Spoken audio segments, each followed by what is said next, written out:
بسم اللہ الرحمن الرحیم شروع اللہ کے نام سے جو بڑا مہربان نہایت رحم والا ہے۔ ان فرشتوں کی قسم جو ڈوب کر کافروں کی جان کھینچ لیتے ہیں، اور ان کی جو مومنوں کی جان آسانی سے نکالتے ہیں، اور ان کی جو تیرتے ہوئے جاتے ہیں پھر لپک کر آگے بڑھتے ہیں، پھر دنیا کے کاموں کا انتظام کرتے ہیں کہ وہ دن آ کر رہے گا جس دن وہ زلزلہ آئے گا، پھر اس کے پیچھے اور زلزلہ آئے گا۔ اس دن لوگوں کے دل خوف زدہ ہوں گے اور آنکھیں جھکی ہوئی۔ کافر کہتے ہیں کیا ہم الٹے پاؤں پھر لوٹیں گے؟ بھلا جب ہم کھوکھلی ہڈیاں ہو جائیں گے تو پھر زندہ کیے جائیں گے؟ کہتے ہیں کہ یہ لوٹنا تو سراسر نقصان کا لوٹنا ہوگا۔ تو بس وہ ایک ڈانٹ ہوگی، اس وقت وہ سب میدان حشر میں آ جمع ہوں گے۔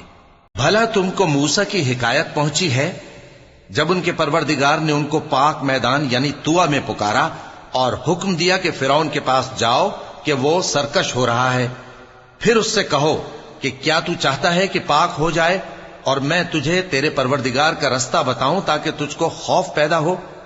غرض انہوں نے اس کو بہت بڑی نشانی دکھائی مگر اس نے جھٹلایا اور نہ مانا، پھر لوٹ گیا اور تدبیریں کرنے لگا۔ سو اس نے لوگوں کو اکٹھا کیا، پھر بلند آواز سے بولا، سو کہنے لگا کہ تمہارا سب سے بڑا مالک میں ہوں۔ تو اللہ نے اس کو دنیا اور آخرت دونوں کے عذاب میں پکڑ لیا۔ جو شخص اللہ سے ڈر رکھتا ہے اس کے لیے اس قصے میں عبرت ہے۔ بھلا تمہارا بنانا مشکل ہے یا آسمان کا؟ اللہ نے اس کو بنایا، اس کی چھت کو اونچا کیا، پھر اسے برابر کر دیا، اور اسی نے رات تاریک بنائی اور دن کو دھوپ نکالی، اور اس کے بعد زمین کو پھیلا دیا۔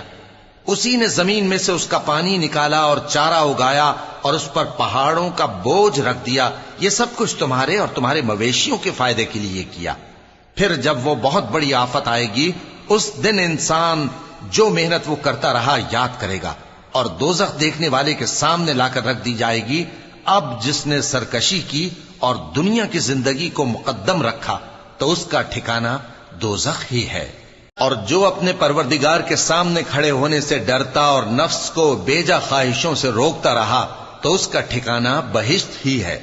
اے پیغمبر صلی اللہ علیہ وآلہ وسلم، لوگ تم سے قیامت کے بارے میں پوچھتے ہیں کہ اس کی آمد کب ہے، سو تم اس کے ذکر کی طرف سے کس فکر میں ہو؟ اس کا منتہا یعنی واقع ہونے کا وقت تمہارے پروردگار ہی کو معلوم ہے۔ جو شخص اس سے ڈر رکھتا ہے تم تو اسی کو ڈر سنانے والے ہو۔ جب وہ اس کو دیکھیں گے تو ایسا خیال کریں گے کہ گویا دنیا میں صرف ایک شام یا ایک صبح رہے تھے۔